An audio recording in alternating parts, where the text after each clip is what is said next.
अस्सलाम वालेकुम everyone, welcome back to my channel. कैसे हैं आप सब लोग। आज हम नई चीज़ बना रहे हैं। आप इस तरह से देख सकते हैं, मैंने थोड़े से फ्लावर्स बना लिए हैं। मैंने इनको एज अ बटन्स यूज़ करना है अपने शर्ट पे, जैसे शर्ट की पट्टी के लिए। तो मैंने सोचा कि आपके साथ भी ज़रूर शेयर करूं। मैंने अपनी शर्ट के लिए बनाया एज अ बटन, और आप इसको किसी भी चीज़ के लिए यूज़ कर सकते हैं। दुपट्टे के पल्लू पे इसके लटकन्स भी बना सकते हैं, और इनके सेंटर में पर्ल्स ऐड करके आप दुपट्टे के जो पल्लू होते हैं उन पे इस तरह के फ्लावर्स भी हम अटैच कर सकते हैं, फोर साइड पे भी और सेंटर में पूरे दुपट्टे के पल्लू पे भी। बहुत खूबसूरत लगते हैं, अक्सर होते हैं। हम किसी नेक्स्ट वीडियो में भी मैं आपको अटैच करके भी दिखाऊंगी। तो इस तरह से जो फ्लावर्स हम सेपरेट बनाते हैं, इनको हम बहुत से तरीक़ों में यूज़ कर सकते हैं। बहुत सी जगहों पे हम इनको लगा सकते हैं, एज अ बटन यूज़ कर सकते हैं, दुपट्टे पे लगा सकते हैं, आप बच्चियों के फ्रॉक्स पे लगा सकते हैं। आप इसको, मैंने इसको वन साइडेड बटन बनाया है, यानी कि एक साइड पे इसका फ्लावर नज़र आ रहा है आपको, और यहाँ पे हमने नहीं बनाया है। लेकिन अगर आप आज चाहें तो आप पूरा राउंड शेप में बटन बना के भी लगा सकते हैं, सेम पैटर्न को यूज़ करते हुए। अच्छा, एक और चीज़ मैं आपको बता दूं, अगर आपके पास रिंग्स हैं, वाइट कलर के प्लास्टिक के रिंग्स होते हैं या फिर गोल्डन कलर के होते हैं, तो आप वो यूज़ कर सकते हैं। तो मेरे पास अवेलेबल नहीं था, तो फिर मैंने सिंपल अपने थ्रेड को यूज़ करते हुए पहले उसका रिंग बनाया, फिर उसके ऊपर अपना ये फ्लावर सेट किया। इस तरह से हम इसको बनाएंगे और बहुत ही खूबसूरत है। ये दो तरह से मैंने बनाया है। एक मैंने सिंपल यहाँ पे इसके सेंटर में पीकॉट्स बनाए हैं 3 टाइम एट अ टाइम, जो एक ही जगह पे, यानी कि 3 इस तरह साइड पे हैं, 3 इस तरह साइड पे। जो सेंटर वाला पीकॉट वाला पार्ट था, वहाँ पे मैंने 1 पीकॉट बनाने की बजाय 3 पीकॉट्स इकट्ठे बनाए हैं, और फिर वो इस तरह से हमारे मोटिव की लुक देता है। और अगर आप चाहें तो उस पीकॉट की जगह पे जब हम 3, मैं आपको बनाऊंगी, पूरी वीडियो देखिएगा, मैं आपको बताती जाऊंगी कि आपने कहाँ पे क्या करना है। ये वाले सिंपल हमने पीकॉट्स बनाए हैं, और सेंटर में जो 3 पीकॉट्स थे ना, उनमें मैंने 2 तो वैसे ही बनाया, और उनका थर्ड वाला जो सेंटर वाला पार्ट था, वहाँ पे मैंने एक पर्ल अटैच कर दिया, जो कि मेरे फैब्रिक पे कलर के साथ चल रहा था। तो इस तरह से, अगर आपने 3 बनाए हैं, मैं इस तरह से इनको लगाऊंगी एक मोटिव बनाते हुए। आपको मैं लास्ट पे शर्ट पे लगा के या फिर रख के भी दिखाऊंगी, आपको आइडिया हो जाए। और फिर या फिर आप इस तरह से 3 भी लगा सकते हैं, कुछ इस तरह से भी लगा सकते हैं। किसी भी तरह से सेंटर में पर्ल ऐड कर सकते हैं, कोई मोती ऐड कर सकते हैं, अगर आपके पास सितारे हैं वो ऐड कर सकते हैं। इस तरह से आप नई चीज़ बना सकते हैं। इसी तरह से आप मज़ीद और भी पैटर्न बना सकते हैं, बहुत ही खूबसूरत पैटर्न्स होते हैं। तो चलिए स्टार्ट करते हैं हम अपना आज का डिज़ाइन, जो कि हम बटन बना रहे हैं, फ्लावर बना रहे हैं, मोटिव बना रहे हैं, कुछ भी कह सकते हैं आप। इस तरह के मोटिव्स अगर आप बना रहे हैं तो आप इनसे इयररिंग्स भी बना सकते हैं। बहुत सारी चीज़ें, बेशुमार चीज़ें होती हैं जो हम इस तरह के मोटिव्स से बना सकते हैं। तो आज के फ्लावर के लिए मैं इस तरह का ये पैराशूट का थ्रेड यूज़ करूँगी, और ये पहले से ही 3 लेयर्स में होता है। इसको हमें लेयर्स में कन्वर्ट करने की ज़रूरत नहीं होती है। इसके लिए हम सबसे पहले ले लेंगे अपना थ्रेड। आप कोई भी थ्रेड यूज़ कर सकते हैं, कॉटन थ्रेड भी ले सकते हैं। अगर आपके पास इस तरह से पैराशूट का थ्रेड है तो आप वो भी ले सकते हैं, और अगर आपके पास सिल्की थ्रेड है तो उसकी 3 या 5 लेयर के साथ काम कर सकते हैं इजीली। सबसे पहले एज यूजुअल हम स्लिप नॉट बना लेंगे अपने थ्रेड पे, सिंपल इस तरह से। थ्रेड पे स्लिप नॉट बनाने के बाद हमें क्या करना है, यहाँ पे सिंपल हमें 10 चेन लेनी है, क्योंकि हमने जितना सर्कल बनाना है, इस तरह से जितना सर्कल हमने बनाना है उसके लिए ये मैक्सिमम मैंने 10 चेन ली है। 10 चेन लेनी है। अगर आपने इससे बड़ा सर्कल बनाना है या इससे छोटा सर्कल बनाना है तो आप उसकी काउंटिंग को कम कर देंगे और या फिर बढ़ा देंगे। 1 चेन, 2, 3, 4, 5, 6, 7, 8, 9, और ये हमारे पास 10 चेन कंप्लीट हो गई जब हमारे पास। तो हम क्या करेंगे, इसको फर्स्ट वाली चेन के साथ लास्ट वाले स्टिच को अटैच करते हुए यहाँ पे हम सिंगल क्रोशे कर देंगे या फिर स्लिप स्टिच कर देंगे। मैं यहाँ पे सिंगल क्रोशे कर रही हूँ, स्लिप स्टिच भी चलेगा। इस तरह से ये हमारे पास सर्कल बन जाएगा।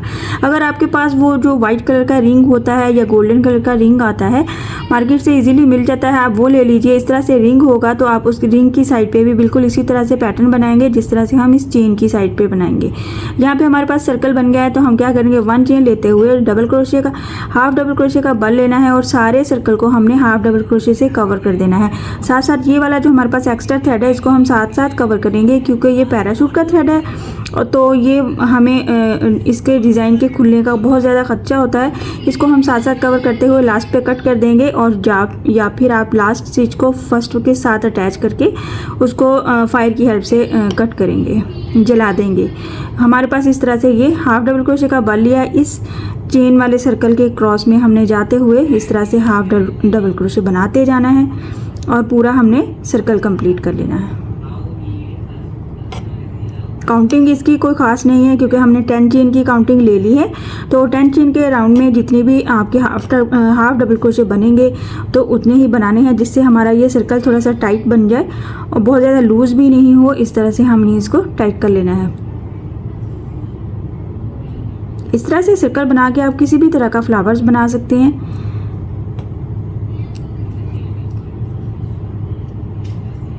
इसको हम लास्ट स्टिच तक ले जाएंगे, यहाँ तक। इस तरह से मैंने सारी चेन का जो सर्कल था उसको कवर कर लिया। हमने हाफ डबल क्रोशे बनाते हुए हाफ डबल क्रोशे पूरे बनाए हैं हमने। लास्ट पे हमने क्या करना है, आपने यहाँ पे पॉइंट नोट करना है। लास्ट पे जो हमने फर्स्ट पे एक 1 चेन बनाई थी स्टार्टिंग पे और फिर उसके बाद हाफ डबल क्रोशे बनाए थे, ये वाला लास्ट वाला आपने स्टिच को उस चेन को यहाँ पे ये नज़र आ रहा है तो उस चेन के क्रॉस में जाते हुए स्लिप स्टिच कर देंगे, तो इस तरह से ये इसका एज ख़त्म हो जाएगा। यहाँ से ये हमारा परफेक्ट सर्कल बन जाएगा और अब हम इसके बाद अपना डिज़ाइन स्टार्ट करेंगे। इसके बाद हमें क्या करना है, यहीं से टोटल मुझे हाफ से ज़्यादा पार्ट पे अपना फ्लावर बनाना है और थोड़ा सा मैंने पार्ट छोड़ा है जिस पे मैं थ्रेड की हेल्प से जिस पे अटैच करूँगी फैब्रिक पे। आप चाहें तो पूरा भी फ्लावर बना सकते हैं। तो यहाँ से मैं स्टार्ट करूँगी, यहीं पे हम 2 चेन ले लेंगे। 2 चेन लेते हुए डबल क्रोशे का बल ले लेना है और यहाँ पे हमने पफ स्टिच बनाना है। 5 फोल्डिंग के साथ पफ स्टिच बनाना है। हमने क्या करना है, इस पूरे हाफ डबल क्रोशे की ये जो पूरी विड्थ है इसको हमने क्रॉस करते हुए फिर हमने अपना फ्लावर बनाना है। यहाँ पे हाफ डबल क्रोशे का बल लिया 2 चेन के साथ, यहाँ से आपने नोट करना है, यहाँ से हमने इन सब को क्रॉस करना है और यहाँ पे इस तरह थोड़ा सा लंबा थ्रेड लेते हुए 1 टाइम हो गया हाफ डबल क्रोशे, 2 3 4, ये हो गया 5 फोल्डिंग के साथ हम यहाँ पे बनाएंगे पफ स्टिच। 5 फोल्डिंग हमारे थ्रेड में आ गई हैं, तो एट अ टाइम इनको कवर करेंगे। पहले हम सारी फोल्डिंग्स में से बाहर आएंगे और फिर ये जो पीछे हमारे पास एक लूप है चेन वाला उसको बाद में हम कवर करेंगे। इस तरह से ये हमारा एक बार पफ स्टिच बन गया है। इस पफ स्टिच के एज पे हमने क्या करना है, 4 चेन बनानी है। 4 चेन को ये जो हमारे पास गैप है थोड़ा सा यहाँ पे पीछे वाले थ्रेड के साथ और पफ स्टिच के साथ, वहाँ पे इसको क्रॉस में जाते हुए सिंगल क्रोशे करेंगे तो ये इसका पिकॉट बन जाएगा। अगेन नेक्स्ट वाला पफ स्टिच बनाएंगे, डबल क्रोशे का बल ले लेंगे और यहाँ पे हमें 5 डबल क्रोशे के पफ बनाने हैं, 5 फोल्डिंग्स के साथ पफ बनाना है। 1 हो गया, 2 3 4 5 पफ स्टिच। मैंने कुछ दिन पहले भी पफ स्टिच बनाना सिखाया था। इस तरह से फोल्डिंग्स लेते हुए पहले हमने फोल्डिंग्स में से बाहर आना है, फिर ये जो पीछे वाले फ्लावर का या पेटल का हमारे पास लूप होता है, फिर हमने इसको इस तरह से लॉक करना है। जब इस तरह से लॉक हो जाएगा 1 2 3 4 चेन ले लिया और ये जो हमारे पीछे थोड़ा सा गैप नज़र आ रहा है, इस गैप को क्रॉस करते हुए इसमें हमने सिंगल क्रोशे इस पिकॉट को कर देना है। इस तरह से ये हमारे पास 2 पफ बन गए। मैं थर्ड वाला भी बनाऊंगी, फिर 4th वाले पे आके आपको बताती हूँ कि उसके एज पे हमने 3 पिकॉट्स कैसे बनाने हैं। मैंने थर्ड वाला भी कंप्लीट कर लिया है सेम पैटर्न के साथ 5 फोल्डिंग्स के साथ जाते हुए। अच्छा, यहाँ पे हम 4th वाला बनाएंगे, यहाँ पे 4th बनाएंगे और उसकी दूसरी साइड पे सेम एज इट इज़ इसी तरह से 3 वाले कंप्लीट करेंगे और ये सेंटर में थोड़ा सा हमारे पास बच जाएगा पार्ट, तो मैंने ये छोड़ा है अटैच करने के लिए। तो आप इसके साथ कुछ भी कर सकते हैं, फ्लावर बना सकते हैं, पेटल और बना सकते हैं। तो इस तरह से हमने 3 बना लिया और ये हमारा 4th वाला पेटल बनेगा। 1 फोल्डिंग, 2 3 4 एंड 5 5 कंप्लीट करने के बाद सारी फोल्डिंग्स में से बाहर आए, फिर इसको लॉक किया इस तरह से। अब हम क्या करेंगे, इसके एज पे हम 4 चेन के साथ 3 टाइम पीकॉट बनाएंगे। आप देखें 1 2 3 एंड 4 चेन हो गया। इसको फर्स्ट टाइम में हम यहाँ से एक बार पीकॉट बनाएंगे, ये हमारा 1 पीकॉट। इसी के एज पे फिर से हम 1 2 3 एंड 4 चेन लिया। पीछे वाले पीकॉट पे ये 2 लूप्स नज़र आते हैं, वहाँ पे हमने इसको सिंगल क्रोशे कर देना है। तो ये हमारे पास सेकंड वाला हो गया और ये थर्ड 1 2 3 एंड 4। इसी तरह से 3 वाले को सेकंड वाले पीकॉट के 2 लूप्स में से सिंगल क्रोशे किया। इस तरह से एक रो में हम जब 3 पीकॉट्स बना लेंगे तो इनको क्या करेंगे, जिस तरह ये वाले पीकॉट्स को हम इसके क्रॉस में सिंगल क्रोशे करते रहे हैं, इसी तरह इन तीनों को उठा के यहाँ से हम इसको सिंगल क्रोशे करेंगे। तो ये हमारे पास ऐसे एक मोटिव का स्टिच बन जाएगा, बहुत ही खूबसूरत नज़र आता है। ये हमारा सेंटर पार्ट हो जाएगा। ये 3 हमारे पास साइड पे और इसी तरह के 3 हम दूसरी साइड पे बना लेते हैं। हम एक बार फिर से पफ स्टिच बनाएंगे 5 डबल क्रोशे की फोल्डिंग के साथ 1 2 3 4 5 फोल्डिंग्स में से बाहर आए, फिर उसको एक बार लॉक किया। जब लॉक किया तो हमारे पास ये छोटा सा गैप नज़र आता है। इस गैप के क्रॉस में हम बनाएंगे पीकॉट 4 चेन के साथ यहाँ से जाते हुए और इसको हम पीकॉट बनाएंगे। इस तरह से मैं इसी तरह से इनकी काउंटिंग इधर भी कंप्लीट करूँगी और फिर मैं आपको शो करती हूँ कि हमें लास्ट पे क्या करना है।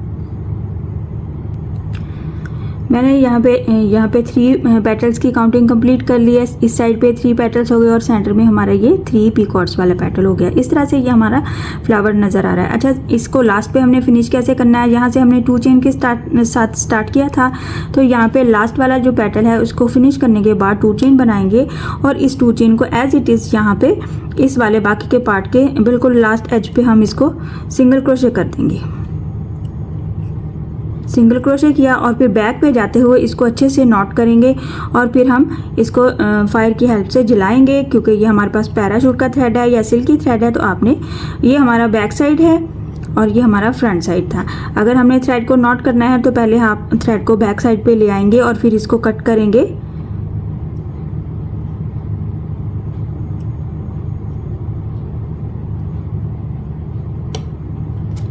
इस तरह से यहाँ से हम सीजर की हेल्प से कट कर लेंगे और फिर मैं आपको दिखाती हूँ कि हमें कैसे नॉट करना है। यहाँ पे मैंने थ्रेड को कट कर लिया है। ये हम बैक साइड पे आ गए हैं। तो हम बैक साइड पे क्या करेंगे, ये जो हमारे पास स्टार्टिंग वाला थ्रेड था ये मैंने थोड़ा सा छोड़ दिया था, तो इसके साथ ही इसको मैं नॉट कर लूँगी। आप किसी भी तरह से इसको नॉट अप करके तो फिर हम इसके सिरों को या फिर हम इसके एजेस को फायर की हेल्प से अच्छे से बाइंड करेंगे तो ये कभी भी नहीं खुलेगा। देखिए मैंने ये नॉट किया, फिर से फ़ौरन खुल जाता है। ये जो सिल्की थ्रेड्स होते हैं या फिर आप ये जो पैराशूट का थ्रेड होता है ये फ़ौरन खुलने शुरू हो जाते हैं। इस तरह से अच्छे से बाइंड कर लिया हमने। इवन कि मैंने किनारों से काट लिया है फिर भी खुलता जा रहा है। तो हम क्या करेंगे, थोड़ा सा हम इसको फायर की हेल्प से, अगर आपके पास लाइटर है तो लाइटर की हेल्प से जला लेंगे इस तरह से और फिर ये अच्छे से बाइंड हो जाएंगे इस तरह से, और अब ये नहीं खुलेंगे। इस तरह से आप इस तरह से इन फ्लावर्स को बना सकते हैं, बहुत ही खूबसूरत नज़र आते हैं। आप पर्ल्स के साथ भी बना सकते हैं। आप चाहें तो आप हर पीकॉट पे पर्ल लगा सकते हैं। इस तरह से आप देख लें। और इस तरह के जो मोटिव स्टाइल के होते हैं आप इनको पूरा सर्कल भी बना सकते हैं। आप चाहें तो इस तरह से 1 साइड पे मोटिव साइड भी बना सकते हैं। अच्छा, इस तरह से हम देख सकते हैं। यहाँ पे मैंने इस शर्ट के लिए बनाया है तो मैं यहाँ पे लगाऊंगी और इस तरह से आप इसको इस तरह से 1 बाय 1 अपनी पूरी जो नेकलाइन की पट्टी होती है वहाँ पे अपने इस तरह के बटन्स बना के इजीली लगा सकते हैं और अपने ड्रेसेस को यूनिक और न्यू लुक भी दे सकते हैं। आई होप कि आपको ठीक से नज़र आ रहा है। और ये मेरी कोशिश है कि मैं अपने नेकलाइन पे कुछ इस तरह से अपना ये फ्लावर बनाऊं। आप किसी भी तरह से इनको अटैच कर सकते हैं, किसी भी तरह से इनको बना सकते हैं और लगा सकते हैं।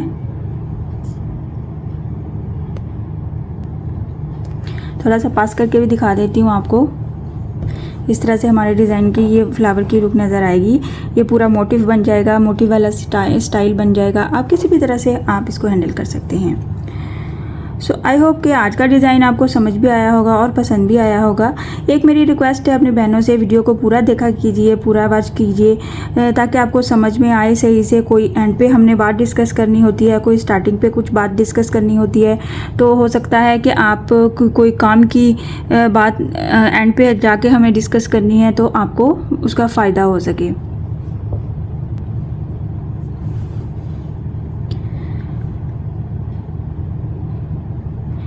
काइंडली मेरे चैनल को सब्सक्राइब कर दीजिए, लाइक कमेंट और शेयर भी किया कीजिए। इसके साथ ही मुझे इजाज़त दीजिए। इंशाल्लाह नेक्स्ट वीडियो में मिलेंगे नई डिज़ाइन के साथ। अल्लाह हाफिज़।